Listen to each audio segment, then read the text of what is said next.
Hello everyone, Jazz the Gamer here, and in case you're not following Street Fighter 6, Sea Viper is finally back.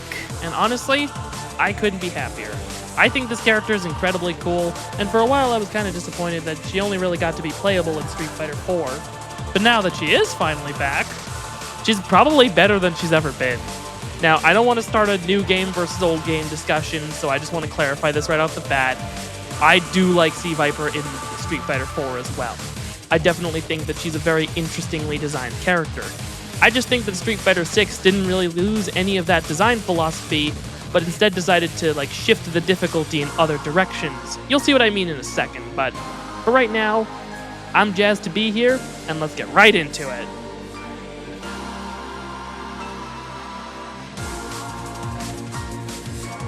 Okay, I don't really have much to say on this character from a lore perspective, not just because I'm not really super deep into Street Fighter lore like some other people are, but pretty much the only thing I know about this character is that she's a single mom, and by day she works, an office job, I think, and at night, she's a secret agent, which is already really cool and a hard sell on this character for both me and my mom, who also thought she was pretty cool.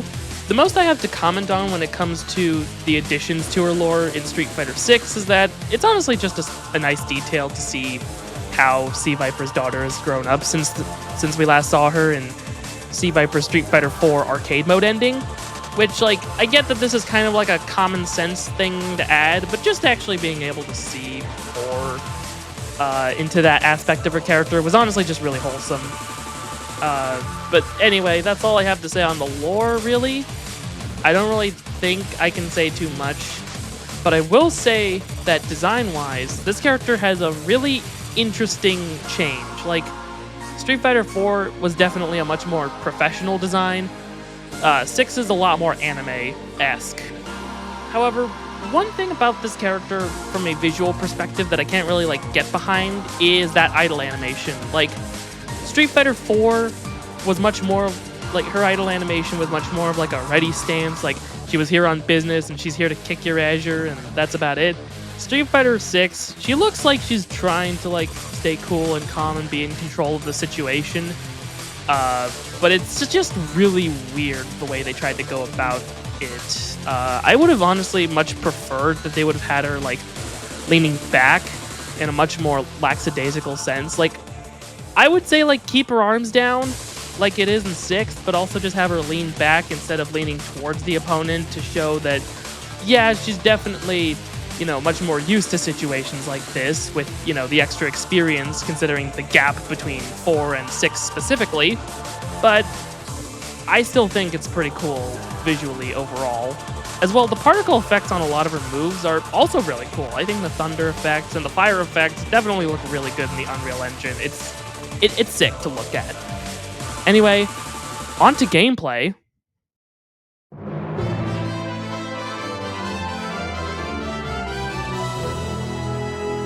Okay, so right off the bat when talking about her move list, I couldn't really find any notable normal attacks of hers. However, there is one, and that's standing heavy kick. This is probably one of her best normal attacks. It's a great combo starter on punish counter, and it's really good at anti-airing the opponent because of how high up it goes. And another unique property that makes it even better at anti-airing is the fact that on airborne hit, it causes a ground bounce, meaning that you can use it to follow up, with the use of a super jump cancel. But we'll get more onto that in a second. Next up is the fact that honestly is really shocking to me, but she only has 2 command normals, which is honestly really odd when you consider that a lot of other Street Fighter characters have a lot of command normals in this game, but her having only 2 is just really weird. It's the same 2 that she had in Street Fighter 4, but it's still weird that half of her move list isn't just command normals. Still, she's got an overhead attack, which is pretty good for all things considered, especially considering you can, get a little comboni pepperoni after that if you know what you're doing.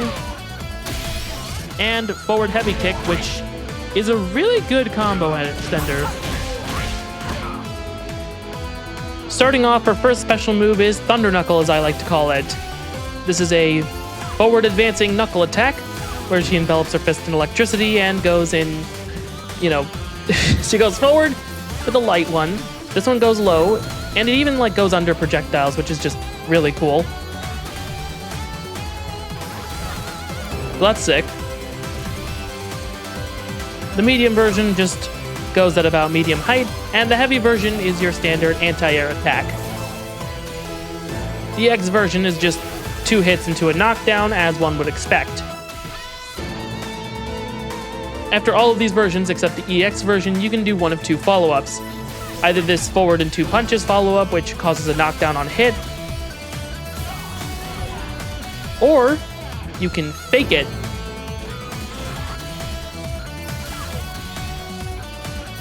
which allows you to just cancel the move entirely, which can serve to do a lot of things, like, for instance, enabling new combo routes.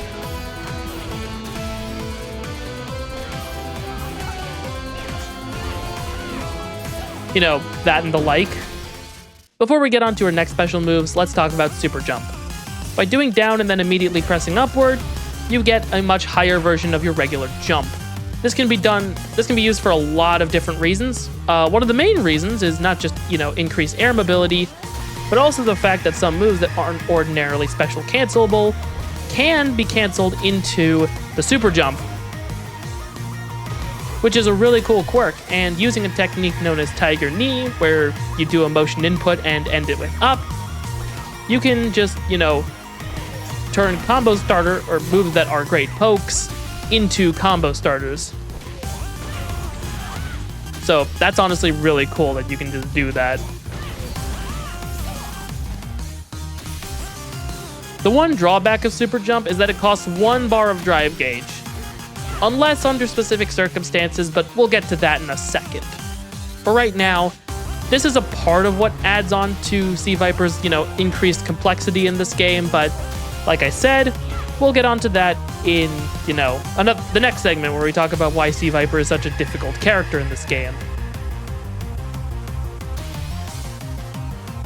Her next special move is Seismo, as I like to call it, where she punches the ground, and this, okay, I find it really hard to call this thing a projectile, because it's barely a projectile. It's just I would consider it a really long poke with no hurt box, or something along those lines. Because here's the thing, if we, have it go up against a projectile, not only does it just not stop projectiles, but if you try to counter your projectiles with the heavy version, you'll just end up trading, which is honestly really funny, but also just not quite helpful in most scenarios. The main draw of this move is the fact that it can be canceled into Super Jump. Now, given what I'd said before about, the Tiger Knee, you can do things like this with, the Burning Kick special, specifically the air version, and it's really cool. By the way, the EX version, it's not a homing projectile like it was in Street Fighter 4, but rather it's just a really big projectile wave. That's about it. And even in this powered up state, it refuses to act like a projectile. Anyway, since I already mentioned it, the next special move we're going to be talking about is Burning Kick. This is a jumping flip kick that can go variable distances depending on which button you press. This move specifically has 2 follow-ups. One of them which causes the knockdown on hit and costs 1 bar of drive gauge, just like the Thunder Knuckle follow-ups. And the second follow-up, which is actually advantageous on block.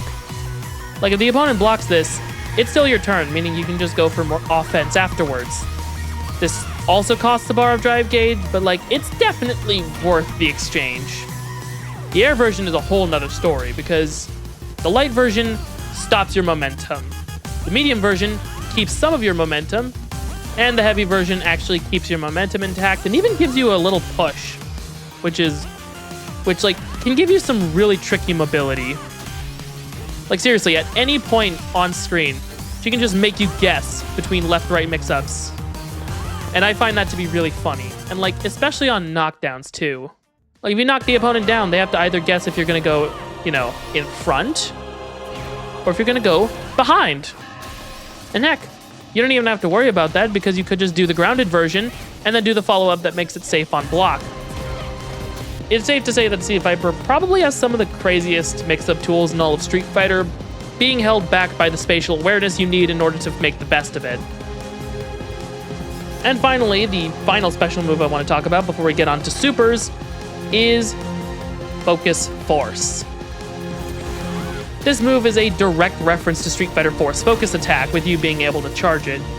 The no charge one is pretty standard. It's just It's just 2 kick attacks into, you know, knocking the opponent down. The partially charged version is kind of the same thing, just doing more damage. And the fully charged version is where things get really interesting.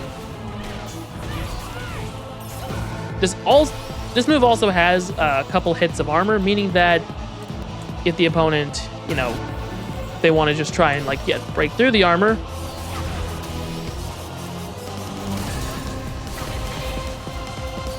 then they're going to be hard pressed to find a way to properly break through the armor.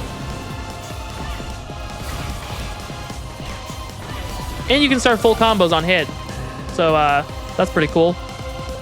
The OD version doesn't really change all that much. It just does extra damage and is faster to start up, so I wouldn't really see it worth using over the regular meterless version in most scenarios, but hey, it's your life. Do whatever you want.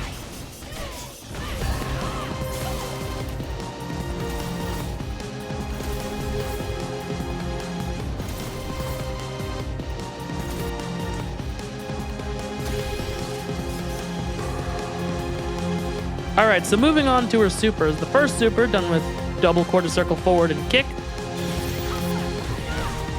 Yep, what she said. Now, this move is, like, really cool. It's like a standard reversal, which, in that regard, it's a pretty good reversal, especially on a character that, like, doesn't ordinarily have one. But the main appeal about it is the fact that, you know, you might have noticed one of 2 things. You know, either the super meter starting to go down, or the fact that her heels are searing hot. This is for a very good reason, because now, for a short period of time, super jumps and all of the follow-ups do not cost any drive gauge. And considering just how strong the super jump is, as well as all the follow-ups, that's pretty darn powerful. It also means that you can do this. And that's very funny.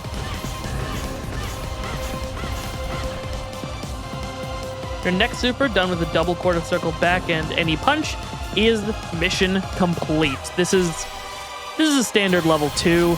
You know, she punches you up in the air, and then she sends you back down. This is actually her best reversal because of its full invulnerability. Like, it just immediately has full invulnerability. Frame 1. It's great in that regard. And it's also pretty easy to combo into from pretty much all of her overdrive follow-ups, considering that, like, you know, overdrives can be canceled into level 2s, so yeah.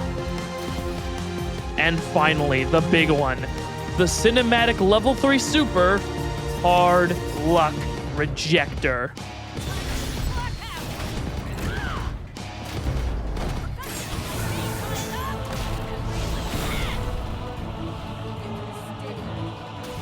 Now, as a cinematic level 3 super, I think that this is really cool. It's probably not the best cinematic in the game, but it's still awesome nonetheless. And the critical art version, for when you're at 25% health or lower, is objectively so much cooler, you know, as all good critical arts should be. And, like, the biggest reason for that is that it's literally a reference to one of her ultras from Street Fighter 4, and, like, dude, that's just so cool. I am honestly so sad that there's no reference to, like, what was that ultra called? Burst Time in Street Fighter 6? Like, that's sad that there's no reference to it, but oh well. And now that we've talked about her moveset, let's talk about her difficulty.